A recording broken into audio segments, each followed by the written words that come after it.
भाई शिव महापुराण की कथा कहती है कि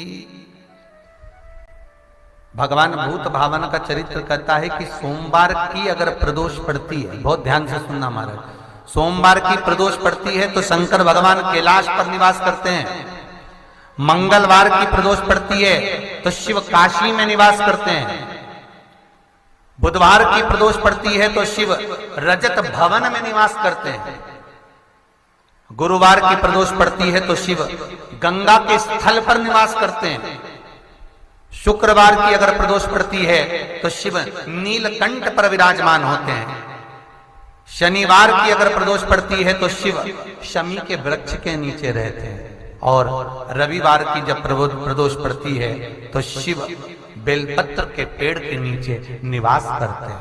महाराज ये एकादशी शंकर से कह रही है कि आपका स्थान ये नहीं कि आप कैलाश पर मिले, उस वार को, उस तिथि के दिन, उस अनुकूल।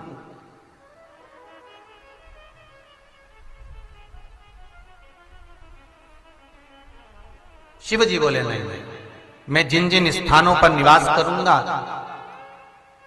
केवल एक दिन ऐसा होता है प्रदोष का जिस दिन एकादशी के पुण्य के भाग को शंकर अपने ही द्वारा, तो एकादशी कह रही है कि आपका रहना मृत्यु लोक में क्यों जरूरी है। देखो कितना सुंदर पूछा एकादशी ने। अगर आप मालूम पड़े कि मैं किसी जीवात्मा को लेकर जा रही हूं और वो रविवार का दिन है, मान लो रविवार का दिन है या सोमवार का दिन है या मंगलवार का दिन है या बुधवार का दिन है, तो आप भले प्रदोष का दिन नहीं होगा पर आपका निवास प्रदोष से प्रदोष तक उस स्थान पर तो होगा। बहुत ध्यान देना महाराज। एक महीने में कितनी प्रदोष पड़ती है? 2।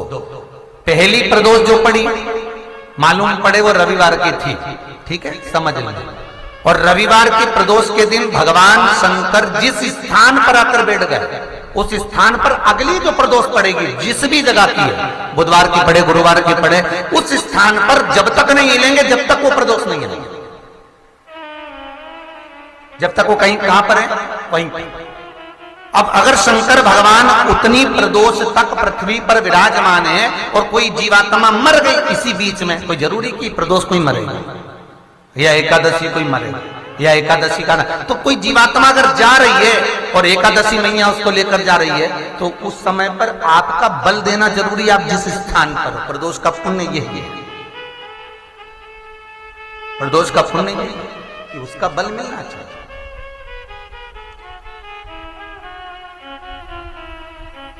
एक वो कौन सी कथा कही थी जी, वो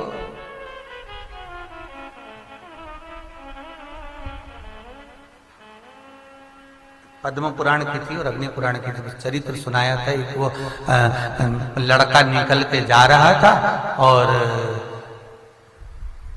परीक्षा ली गई तो कहा तू आधा गधा हो जा, ऐसी थी ना, पूरा गधा हो जाएगा। ससुराल जा रहा था, गाय कीचड़ में फंसी हुई थी, वो निकाला।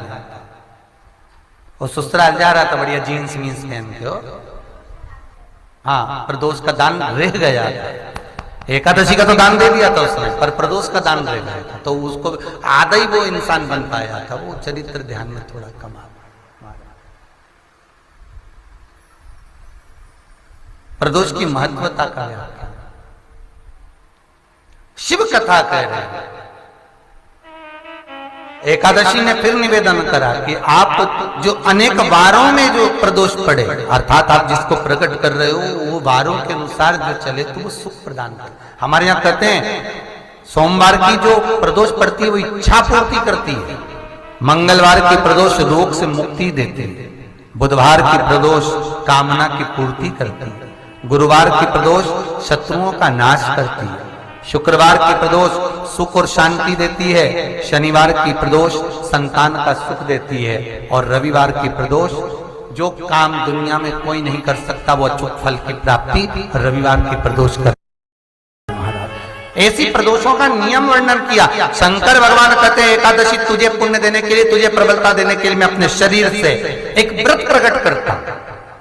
भगवान कृष्ण ने अपने हृदय से भागवत को प्रकट करा था। श्रीमद् भागवत में वर्णन आता है। कब? जब भगवान के चरणों में बाण लगा, उद्धव जी सामने खड़े थे। भगवान कृष्ण ने कहा, उद्धव, दुनिया के लोग मुझे ना जाने कहां कहां ढूंढेंगे, मैं अपने हृदय से भागवत को प्रकट कर देता हूं। कृष्ण भगवान ने अपने हृदय से भागवत को प्रकट करा, उद्धव जी को दिया। उद्धव जी से कहा, ये भागवत लेकर जा, इसको बद्रिकाश्रम में रखना। तो भागवत बद्रिकाश्रम में रखी। जैसे भगवान कृष्ण ने उद्धव के सम्मुख में भागवत को प्रकट करा था, उसी तरह भगवान शंकर ने अपने सम्मुख में एकादशी को देखकर प्रदोष व्रत को प्रकट किया है। मेरे शंकर ने अपने हृदय चित्त से प्रदोष।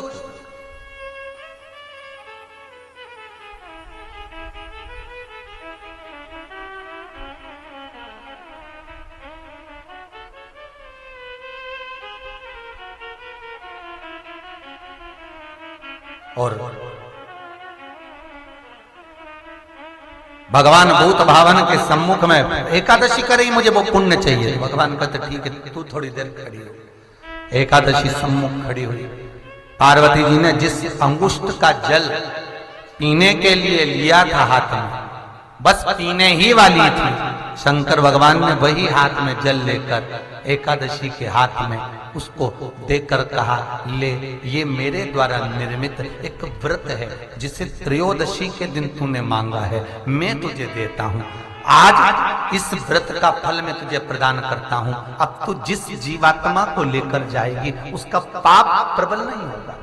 किसी स्त्री, पुरुष, बालक, बुजुर्ग जो भी होगा जिसने प्रदोष का व्रत करा होगा, वो जीवात्मा को तू किसी फल की कामना से नहीं, स्वतः ही लेकर चली जाए। उसमें कोई कामना नहीं है, स्वतः।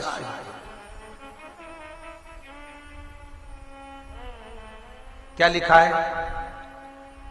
एकादशी का व्रत करने वाली जीवात्मा बैकुंठ का निवास करती है महाराज। काय का निवास करती है? बैकुंठ का। कब तक निवास करती है? जब तक उसका पुण्य, जैसे होटल में कब तक निवास कर सकते हो? जब तक जेब में पैसा है। ठीक है, पैसा खत्म, वेटर चाय लाना, बॉटल लाना, एसी नीचे सही बंद, नीचे सही, ऊपर क्यों वेटर ऐसी क्यों नहीं चल रहा है कि बस रुपया नहीं चल रहा है, जेब का रुपया चले तो ऐसी चले। अच्छा, तो कहो मैनेजर को कि हम अभी पेटीएम करवाते हैं, गूगल से डलवाते हैं। तो उन्होंने कहा थोड़ी देर चालू कर दो। मैनेजर ने कहा थोड़ी देर चालू करो, चालू करा, फिर पेटीएम नहीं हुआ तो फिर ऐसी क्यों बंद है? तो बंद तो हो गई, माल नहीं आया, खसकाओ, माल दो थोड़ा, तो ऐसी चालू।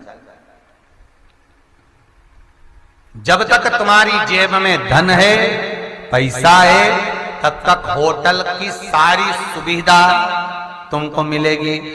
पलंग पर ही भोजन, चाय, नाश्ता, पोछा, झाड़ू सब होगा, वही बैठे। और जैसे ही पुण्य समाप्त, अर्थात धन जैसे ही समाप्त, बोरिया बिस्तर बांधो, निकल जाओ।